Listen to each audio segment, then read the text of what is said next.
মূলত আমি এখন যেখানে আছি এটা একটা সমন্বিত খামার। এখানে সব ধরনের গাছই আছে, পুকুরও আছে। আর এখানে মূলত হচ্ছে যে দুটো জিনিস আছে, সেটা হচ্ছে হচ্ছে লিচু, যেটা কিনা হচ্ছে মোটামুটি হচ্ছে 2000 বছর আগে উদ্ভাবিত একটা ফল, যেটা রসালো এবং মিষ্টি হয়। আর আপনাদের জন্য একটু জানাই রাখি যে 2000 বছর আগে কিন্তু দক্ষিণ চীনে এটার আবিষ্কার হয়। আর বাংলাদেশের দিকে যেটা হয় যে বাংলাদেশ তথা মূলত বাংলাদেশে তো প্রথমে আসেনি, ইন্ডিয়াতে আসছে, এবং ইন্ডিয়াতে আজ থেকে 300 বছর আগে কিন্তু এই লিচুর চাষটা শুরু হয়। আমরা এখন যে পর্যায়ে আছি এখানে আসলে দেখে কিছুই বোঝা যাবে না, কেননা এই আহ, বেশ কিছুদিন আগেই মুকুল থেকে আমাদের এই গুটি পর্যায়ে আসছে। তবে এটা কিন্তু খুব বেশি দিন সময় লাগবে না, আর সর্বোচ্চ 1.5 মাস।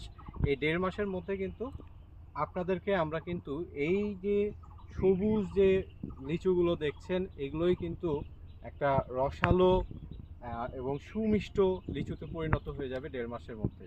এবং তখন থেকেই কিন্তু আমরা প্রতি বছর যেরকম আপনাদেরকে বিগত 5 বছর ধরে দিয়ে আসছি, এবারও ইনশাল্লাহ দিব।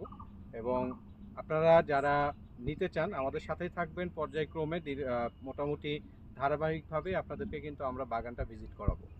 তো ভালো থাকবেন, সুস্থ থাকবেন। আসসালামু আলাইকুম।